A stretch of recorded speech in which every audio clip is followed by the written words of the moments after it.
educated on this journey didn't realize all this. And once again, I'm going to say I think Johnson County is a great place. Um, it afforded me the education. It was something that my parents were committed to doing for me and my sisters. I graduated from a Shawnee Mission School. In the top 10% of my class, I had earned 7 varsity letters in doing so.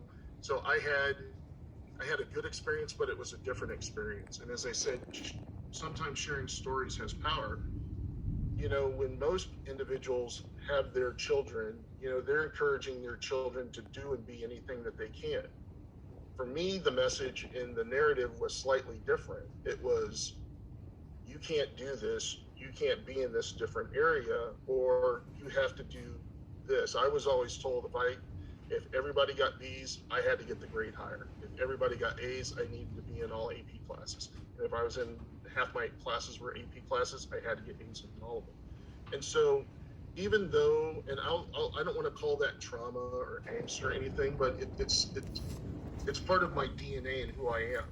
And I think as we talk about all of these different items, the hope and my wish is that the generations that come behind us can have a better opportunity to not have to deal with this. And I think that's what we're all dealing with, because even in these discussions around racism and inclusion, even as practitioners, we fall and we need to be shown grace. I'll give you an example. I was in a committee where we were working on an inclusive style guide, which is how to use words and how to educate people that aren't familiar with different classes of individuals who use words. And this was right after January 6th that occurred in Washington, D.C.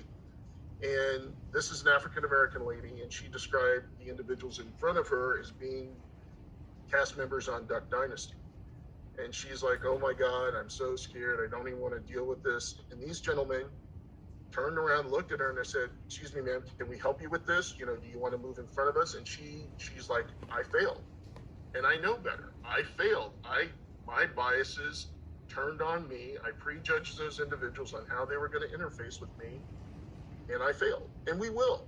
And just show yourself some grace, because we've been conditioned for so long in a certain way that we can't flip a switch and be a different person overnight. But we can model the behavior and ensure that generations behind us can ensure that they don't have to deal with some of the stuff by being able to model it correctly as best as we can. So if you will go to the next slide.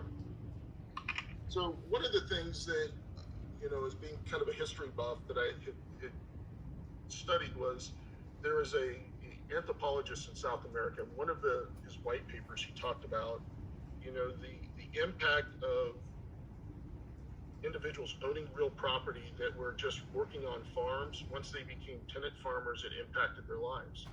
And so as we talk about the social determinants of an individual's health, everything points back around to housing and or real property. So that's still very real in this very robust and vibrant capitalist economy that we have here in the United States, but it seems like sometimes we just can't get it right. So one of the things I want to highlight on the visual that you're looking at right now, I'm going to ask you to look at the visual over to the left. The visual over on the left is what's going to show you income distribution. The visual on the right is going to show you ethnic or racial distribution. And what's interesting is if you start in the bottom left-hand corner and work your way up to the top right-hand corner, that little line there is going to be I-35. Now I want you to look and see where the darker individuals on the left-hand graph, where there's lower income density, and look at how that follows I-35. And I want you to look at where the racial density is and look how that follows I-35 as well too. And if you notice, many of us being Johnson County natives understand that what is at every major exit at I-35 in Johnson County? You've got apartment complexes. You have housing options that don't allow the individuals to own real property. They're temporary housing. And so in a study that was done, I believe it was last year, a year and a half ago, they've shown that the lack of affordable housing in Johnson County is very problematic at this time. We have about 25% of our housing stock is below $250,000.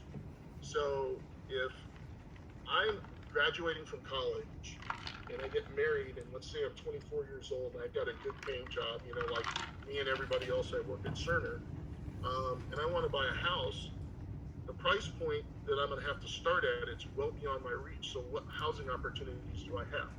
Or if I'm a couple that works, and when you look at the number of living wage jobs we have here in Johnson County, 30% of them don't pay living wages, which means the individuals that work these jobs are earning $17 or less, less than what would be considered an earning wage job, and it costs you about to meet 80% of your housing expenses to earn, and correct me if I'm wrong, Catherine, I believe it's $17.38, something like that, to meet 80% of your housing expenses. So a lot of the individuals that work in Johnson County really can't even afford to live here.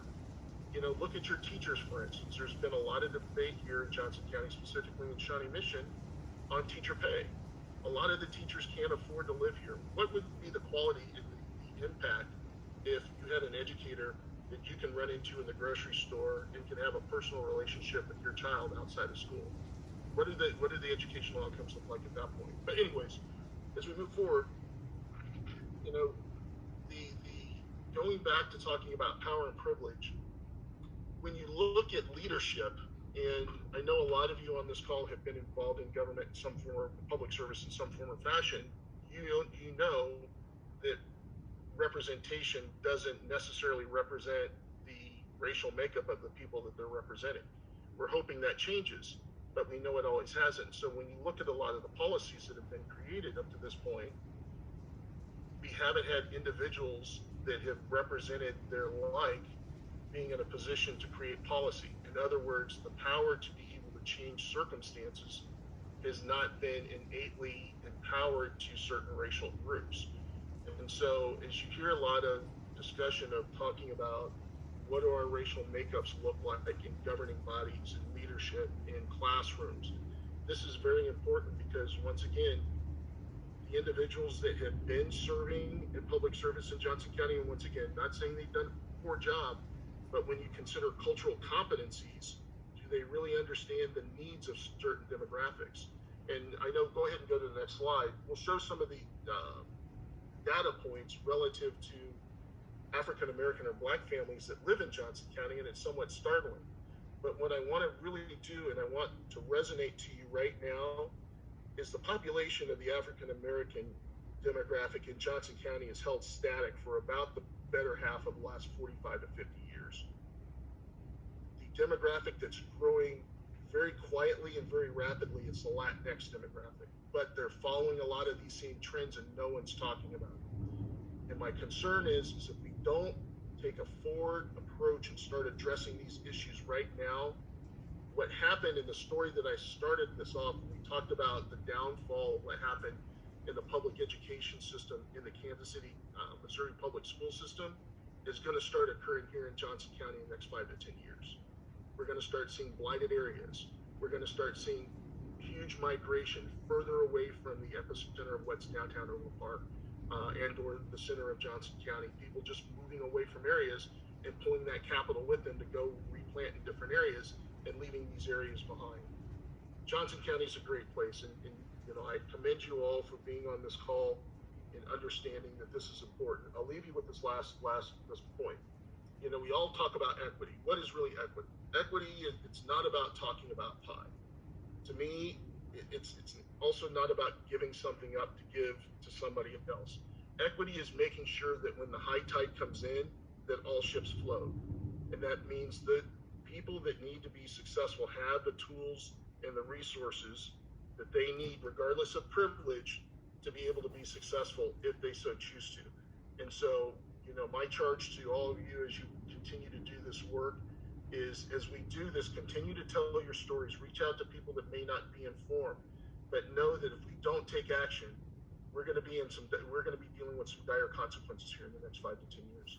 So I thank you all for tuning in and joining us tonight to talk about, you know, this housing dilemma and the affordable housing shortage that we have in Johnson County, and trying to figure out how we create better housing options, and more housing options for all individuals in Johnson County so everyone can succeed and benefit from the great environment that we have and we come to love here. So thank you all. God bless, and I hope you have a wonderful week.